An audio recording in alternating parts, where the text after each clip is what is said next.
Welcome back to a new episode of Podcast on the Brink, Wednesday, September 27th. Happy to be joined by one of my favorite NBA writers, actually, Scott Agnes. He writes the Fieldhouse Files. You can find that at fieldhousefiles.com.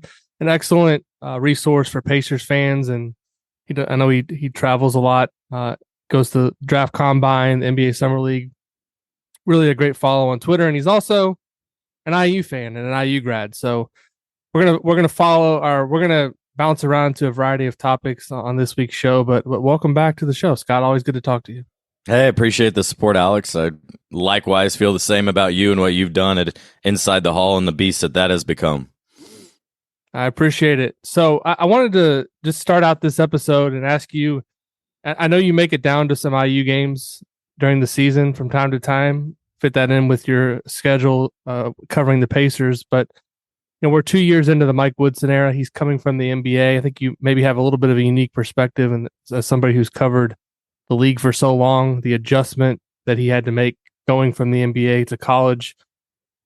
2 straight NCAA tournament appearances seems to have some momentum going. What's been just your impressions as not only as somebody that covers the NBA, but just as an IU fan of what Mike Woodson has been able to bring to the table thus far in Bloomington?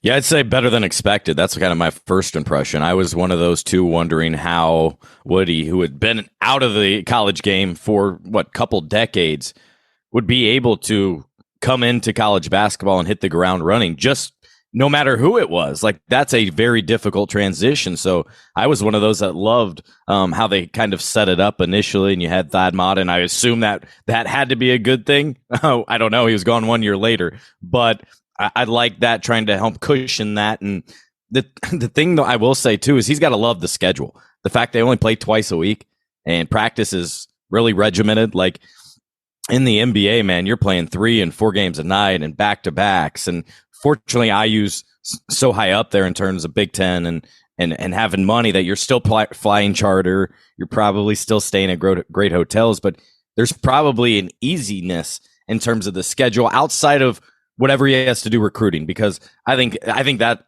any head coach, even in the NBA, I think that's why Brad Stevens, for example, has no interest in coming back anytime soon right now, is because of the demands of recruiting and NIL. But as a whole, Alex, I'm impressed with what they've done, the players that they've been able to get. And now you just want to see that slow, steady climb and get back to real competition in the NCAA tournament. You look at the schedule this year, I think it's good. If anything, maybe too strong, but you are IU, and I like seeing them against good teams and take on quality challenges in the non-conference.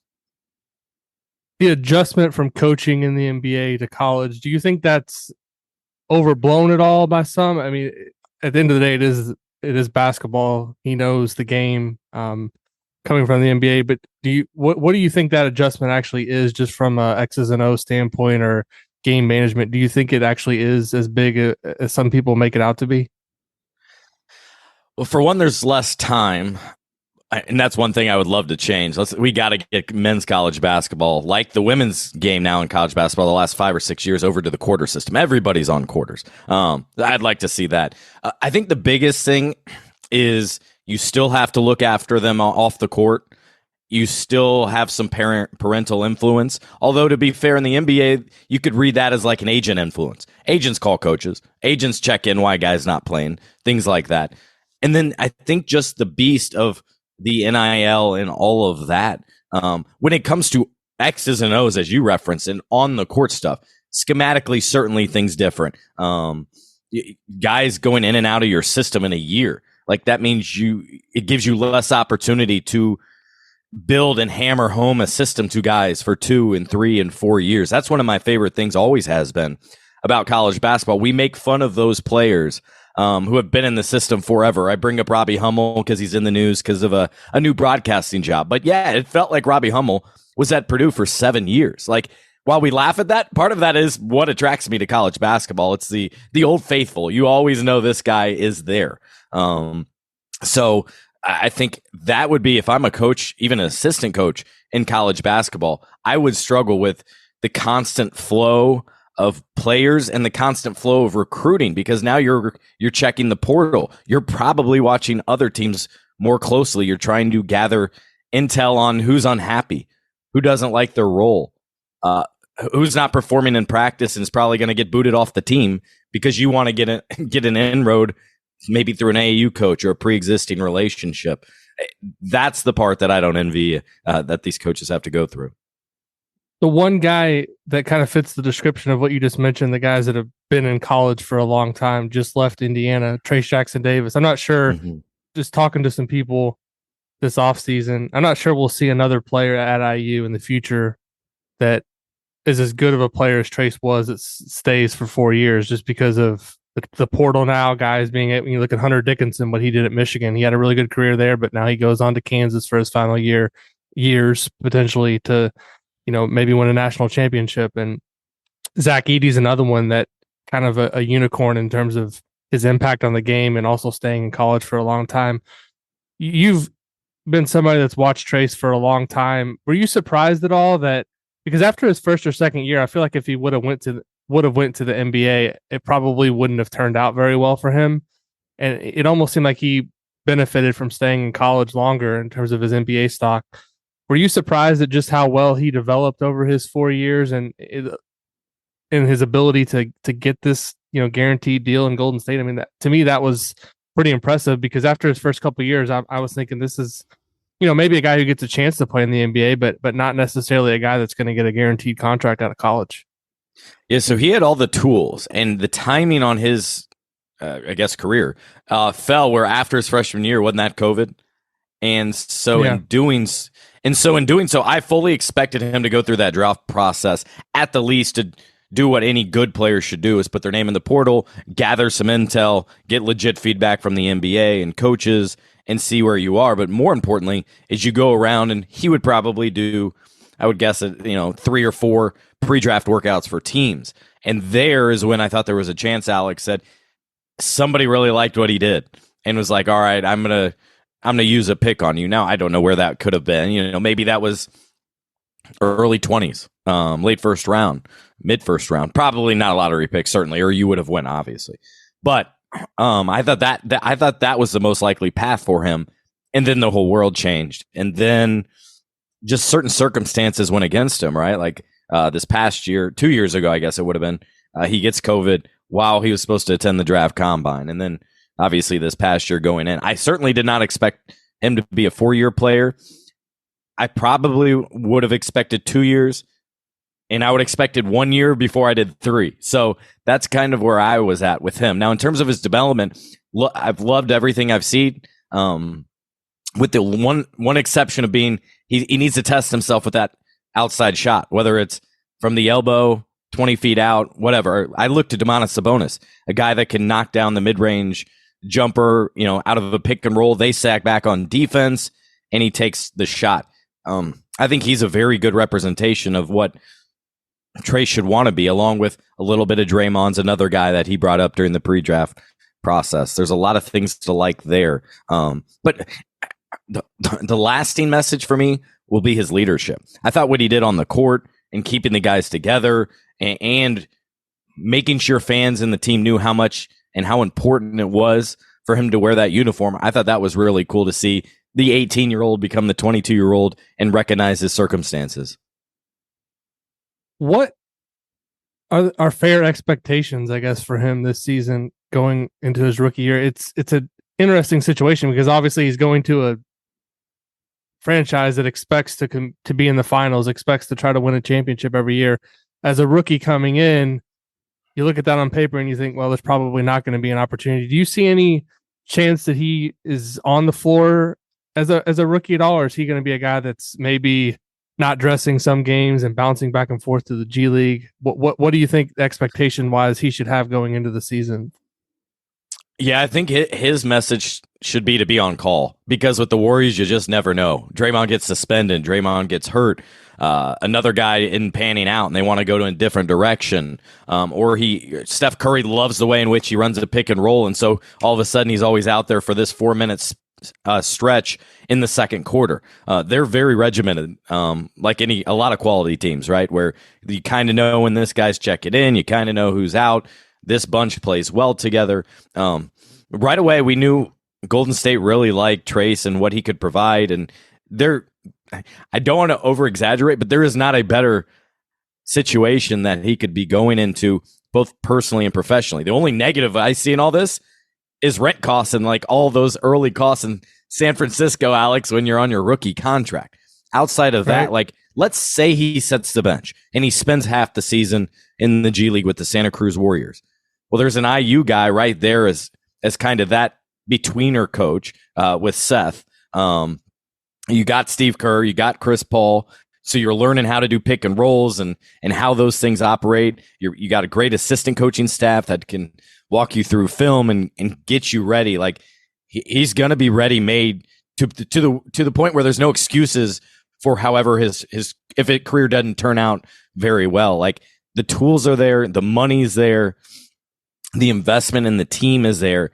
And the best part, I think, for him too, is no matter if he's playing or not, he's in a winning situation with high character and quality people. And a lot of guys, you never know what situation you're going into. So I think he should be on call, expect to play some, but mostly probably on a going back and forth with the G League, I would expect.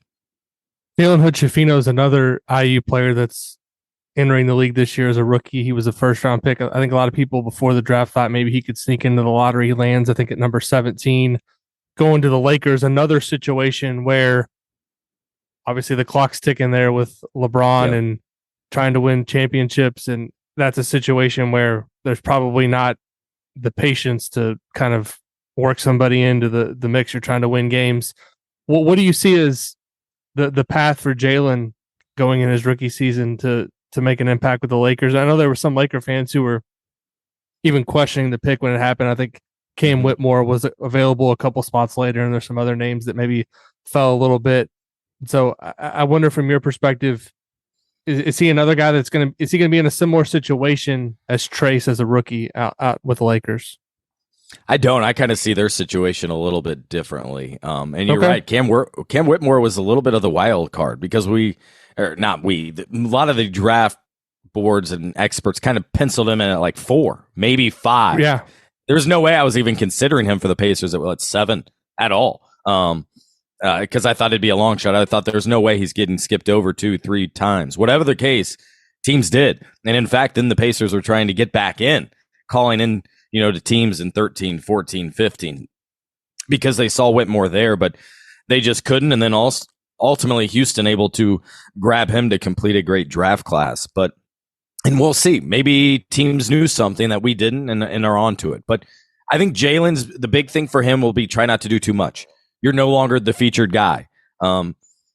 Listen to every little thing LeBron says and do it. I think Austin Reeves is the perfect example of that. He struggled a little bit early, had some mistakes. There was that meme of LeBron like questioning him over his shoulder.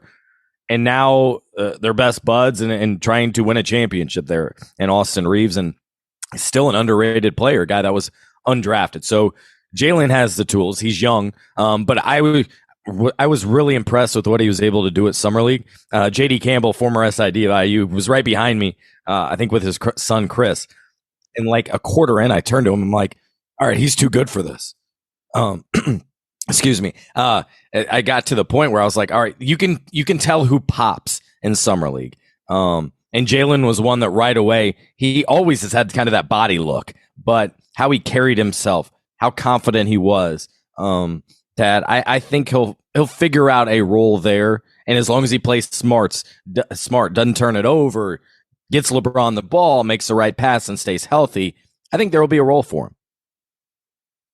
So going down the list here, I kind of brought up before the show some of these guys from IU that are still in the league, that they're making a good salary. It's a great gig for as long as you can do it. And I think you were maybe a little bit surprised. You thought maybe 4 or 5 names, but there's actually heading into training camp. If you count Romeo Langford in Utah, there's 8 guys who are at least going to be in training camp from IU in the NBA.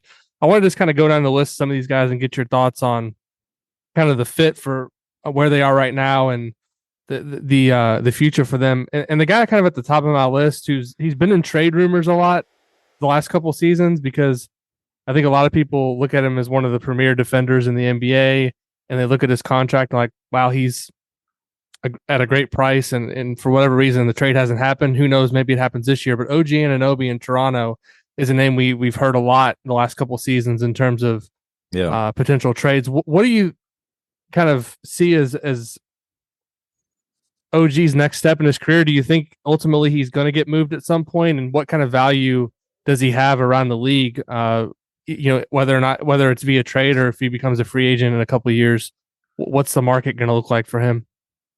I think he has tremendous value. That's one guy that the Pacers are trying to get in on. Memphis is trying to get on. Many teams were. The trouble here is we're all sitting back wondering, what is Toronto doing? They're either prime for a hard rebuild, but they also have so much talent that if they move a player or two, it seems like it's more likely to be Pascal Siakam rather than OG, by the way. Both guys are coming up on new contracts, and that adds a layer into all of this. But nobody around the league is certain what they're doing, and that's the hardest part in all this. But a team like the Pacers would love Pascal. They would love OG. Teams were calling about him. I think the Pacers made an offer of something like 3 or 4 first-round picks, and they didn't want it for Pascal. And then I think OG as well previously. So there's absolutely, to answer your first question, tremendous value. I think he's getting $20 million, I want to say, roughly this season. And I think he's due for a contract extension. And so all of these, especially for these two guys in particular, the question is, if you acquire him, what are you ready to pay them, right? Because these guys are going to want to get paid $35 million per year. So you talk about OG, he's got a big payday coming wherever it is. It seems right now to be more likely in Toronto, but we'll see. We haven't seen much action with Toronto, which surprisingly has allowed for several players to just move on without getting anything. That's my only real criticism about Masai Ujiri. But in terms of OG, stock way up. Teams love him. Incredible defender, great two-way guy, and there aren't enough of those guys in the league. Victor Oladipo is still in the NBA technically. He has been injured, obviously, the last couple of years. Probably looking back on the opportunity that he had to kind of take the money from the Pacers and regretting that decision not to do that because obviously he's now kind of working on a year-to-year basis. I believe, correct me if I'm wrong, he opted into his option in Miami and then they traded him to Oklahoma City. He's currently rehabbing, trying to get back on the court. I mean, is there, in your eyes, a chance for another couple of years for Oladipo to actually be in the NBA, or is this maybe his last chance to get healthy and hang on for a couple more years? Yeah, I think, Alex, that's still to be determined just because we have to see him. Like, the odds say there's not much left in the tank for him because I remember when he was here and covering that first injury, which was a ruptured quad tendon on his right side, there had only been like 2 players that had suffered it in the NBA. It was very rare in the NBA. Charles Barkley didn't come back from it, and Tony Parker did, but admittedly after the fact, he rushed through it. Came back a little earlier than he should have, and I think he played another year and a half after that, and that's it. Well, it turns out we found out a year after Vic, after he ruptured it again, first doctor screwed up, at least according to the second doctor. So that's one big issue in all this. So maybe they didn't get it completely right. Maybe that's better because you could argue he didn't get a full surgery and rehab. I don't know the medical behind that. That's at least what I'm wondering. But he chose the doctor in Miami. Miami and his new agency picked a doctor in New York who seemed to kind of get it right. And then he had this latest injury, which cost him during this past playoff run. And it seems like he's he's trying to gather his thoughts himself, like just based on his Instagram posts. He's getting very deep thinking again. Count me out. I will be back. And then a lot of other stuff as well. And it seems like he spent a lot of time in New York. Just guessing here. I think that's probably a good thing because it's closer to his doctor, probably closer to that rehab facility. And I go into this season having zero expectation for Victor. It worked out well for him and his agent because originally It was a 1 year, like $9 million deal, Alex, a couple years ago. And for whatever reason, Miami was willing to add that and make it like a 2 for 18. Maybe it was 1 for 7, 2 for 18. And man, he hit the lottery with that, because that basically bought his house in Miami that he's now selling with the paycheck from this year. Could be his last one. I would guess at least it seems like he's not going to quit on this one. I could see him coming to camp with some team. I could see him getting a minimum deal. We're even seeing average players right now sign minimum deals. What we're seeing around the league with the money is you got the elite and then you got the rookies. It's that middle class right now that is getting squeezed out. You don't see many 3 years, $50 million deals. What you're seeing is either a short-term gamble like the Pacers and Bruce Brown, 1 year, 22 realistically, or you're seeing in the big picture, the LeBron Supermax, Steph Supermax, Tyrese Halliburton Supermax. So that squeezes Tyrese kind of out of that $20 million range, which I think if he was healthy, that's probably what he would be looking at. Isn't the market dictating that, though, with the explosion of the high-level contracts? Basically, there's no room in the middle, because these teams, like take a Boston, for example, they have to pay Jaylen Brown, 55 or 60 million. They've got to pay Tatum. Then all of a sudden you're like, all right, how are we to fill out the rest of our roster? There's not a lot of room in the middle, right? Is that basically how it works now? Yeah, it's very top heavy. I think the best example might be over in Phoenix, where you have a Hall of Famer, All NBA, former All-Star. Well, there's like 90% of your cap right there. And so you saw them have a shopping spree right at the start of free agency, but it was probably guys your average fans or maybe just your college basketball fans had not heard of. And they were all on minimum deals, and they might have been non-guaranteed type deals. And that's how they're filling out the roster. Very top heavy. One of the guys that never has to worry about if he gets another paycheck again is Eric Gordon, because he's made so much money over a long career. He was a standout at IU, obviously a star at North Central. He's been a really good NBA player for a long time. And, you know, he can score. He can still make shots. He's getting older now, but he's, I believe, entering 15th, 16th season in the NBA. I don't know. You're making me old, man. Yeah, I mean, he was 2000. Man. Was it 2008 draft, right? Seven draft. Okay, so yeah, it's got to be 15, 16 years. It was 2008. Yeah, he was 2007 high school, so 2008 draft. Yeah, but Eric Gordon, I mean,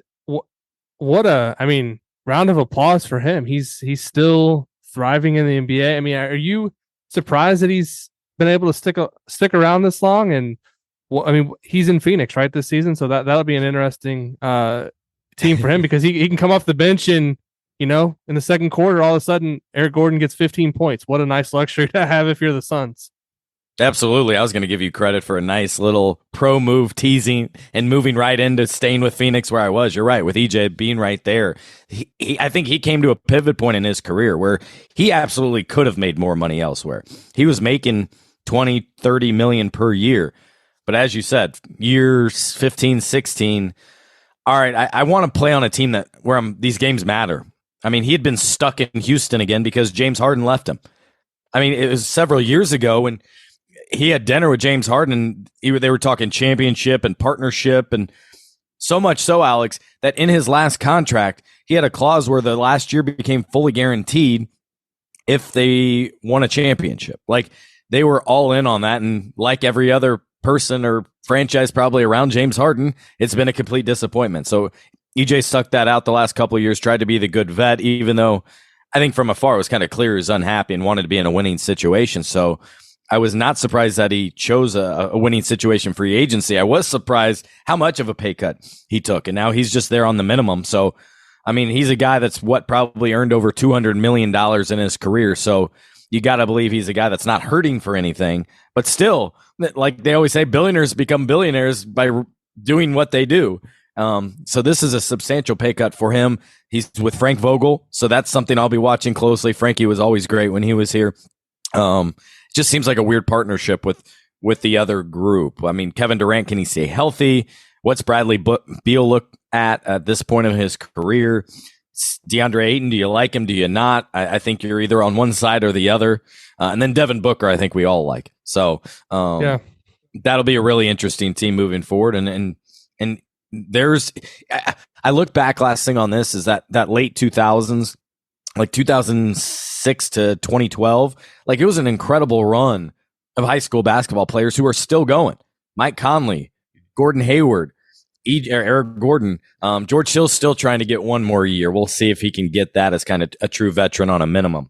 But even what he's done to his career, and if it is finished up last year with the Pacers, like those guys all just crushed it, both in terms of their pro career, and I think in their earnings reflect that. Yeah, Eric Gordon, I just looked at his career earnings. He's over 176 million now. So that's we talk about guys leaving early for the NBA, and it's not about that first contract, right? It's about that second contract and that third contract. If you can get there and you're just Eric Gordon's, don't get me wrong, a very good player, but he's never a superstar or an all-star player, and he's made 176. He's never been an all-star, right? Is that right, Scott? No. So he's gonna make close to 200 million just because he was good at his role and what he did. I don't think any of those guys have. No, Conley did 1 year, I believe. But among those guys I mentioned, you're right. Like none of them have been that elite of elite.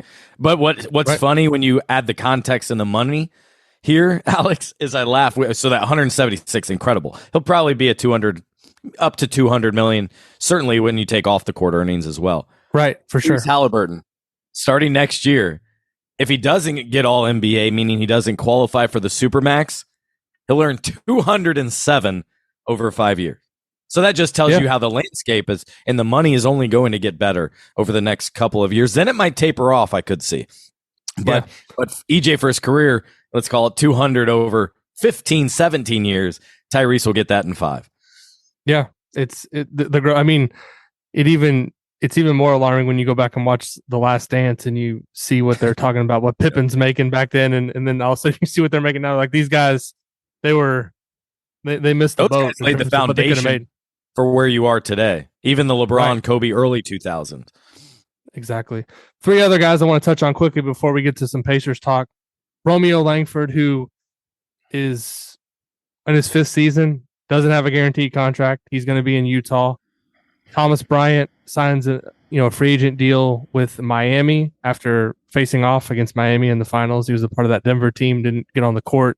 Then you've got Cody Zeller, who was a part of the finals team in Miami and now is going over to New Orleans. Just wanted to quickly get your thoughts on all 3 of those guys, and kind of what you see moving forward for them. Romeo, to me, is obviously the most interesting because he's the youngest, and I have the ties with New Albany and really interested in his career. It's been, I think, a little frustrating, I think, for people from Southern Indiana watching his career. Just maybe going to Boston, in hindsight, wasn't the best spot for him in terms of getting an opportunity early in his career. He got some time on the court, but he also dealt with injuries.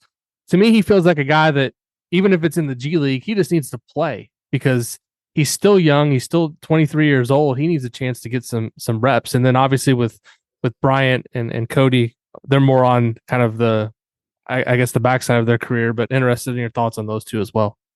Yeah, you're right. Romeo stands out just because of everything that he was, both in high school and his freshman and only season at IU, and we all had high hopes for him. He was a lottery pick. And you're right. I think the overlap in players in Boston is one thing that was difficult because the lack of an opportunity. Now, I remember him going to Boston, and again, he had a couple injuries that kind of derailed things. He'd come back from, I think, a finger injury, and then it was a back issue. It was one thing after another, at least for the first couple years. But the thing is, you had Brad Stevens in your quarter, and that's incredibly valuable. A guy that knows you, probably knows your family, certainly knows how you were raised and where you grew up. So that cannot be a detriment. They just have, for many years now, have had an overlap at that 2-3 guard spot. I mean, that was the reason, in large part, you don't see Gordon Hayward there anymore. It's like, whose team is it and who gets the minutes and how is this being run? Like, there was just too much of an overlap or duplicate roles right there, and that they've had to move off guys. And so Romeo just needed that opportunity, and I thought this past year in San Antonio would be great. Like, who better to jumpstart your game? Forget about wins, because the San Antonio clearly wanted to lose, and it worked out nicely for him. I mean, and he was the last cut. I remember they came here first or second game of the season, and I was asking Pop about it, and I think especially him being an Indiana native too, he understood the concept of the question, but in the back of his mind, he was probably laughing because he's like, look, this guy barely made the team is what I'm picturing him saying. He didn't say that, but he did say, hey, this guy, he's got to play defense and he's got to be more consistent and confident. So those aren't easy to do. But to me, I think instead of Romeo trying to be the star or being the top scorer, I think now, at least in the short term, he's got to get himself back in the league, because right now it's not a permanent spot. Right now it's non-guaranteed, what's known as an Exhibit 10, which basically means it's a training camp contract. And if they waive you, they have your rights for the G League. So this is not a true NBA deal as fans would come to know. So I think he's got to hone in on something, and maybe that's defense, maybe that's ball handling, whatever it is. And just be so good at it that they want to keep you on the roster, and then add to your game. Then add, maybe it's shooting, by the way. But whatever it is, the confidence needs to come back. You need to be able to play some defense. And it is noteworthy you brought up Boston. Well, guess who's running Utah? Danny Ainge, who was in Boston. So you have another guy that's in your corner, another guy that believes in you, that sees the talent, and like probably the rest of us, is trying to stir the pot, find the chemistry there that connects the chain, that empowers him to be the player that we knew he was. And then in terms of Cody, good for him to keep it going. Like, that's really impressive. I wasn't sure whether he had hung it up, whether he'd kind of moved on to the next phase of his life, because he was kind of out of the league for most of last year. I think I saw him at a couple of IU games, in fact, or you'd see him in photos at the practice facility right there. And then all of a sudden he's back in the league and playing in the finals and getting valuable minutes. And that didn't exactly surprise me because of the situation with Eric Spoelstra. It's less about your talents and more about team concept. Can you defend? Can you run and execute the plays? And are you just smart, read and react, and what they're trying to get accomplished here? And they had a big hole in that center spot, especially the backup minutes with Bam getting in foul trouble. And Thomas getting the ring, good for him. And I'll be curious, will he be able to carve out a role? It's always very interesting. And go back, I guess, with Cody with New Orleans, like, it's the big Zion question always. Like, is this his final go around with New Orleans if he doesn't figure it out and stay healthy? That Zion being out like he has regularly could open up more minutes in a stable role there, but there for Cody. But Thomas, I'm curious to see how much his role, how many minutes he'll be able to get. And the last thing I do want to mention, I thought it was really cool, kind of hitting your audience in full. That was really cool to see the number of guys. It looked like a dozen that were at Cody's wedding. Again, yeah. The uniqueness, my world's NBA primarily, yours is college basketball. That in large part is what makes college basketball awesome. Like, no matter where you go, no matter if you're on an NBA team or you're working a corporate job, whether you have a family or not, you go back, and you probably your old self too, by the way. We've all been there. Is you go back and you act like you did, and you call all the same nicknames and all those things. So it was very cool to see the dozen or so guys that were released in that photo. I think that maybe Derek Elston posted. That was really cool. So I want to close the last couple of minutes we have with you. Just talk some Pacers. Obviously, that's your main focus. And I actually saw you at a game last season. Brought my son up to watch the Pacers. That was cool. Was his first NBA game.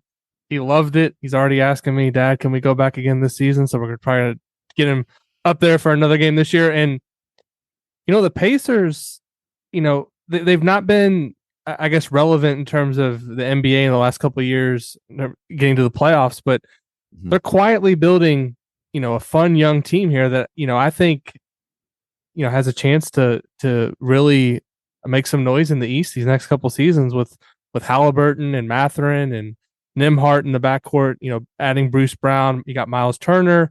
There's just so many different names on Jarris Walker, who they drafted, I think has a lot of potential.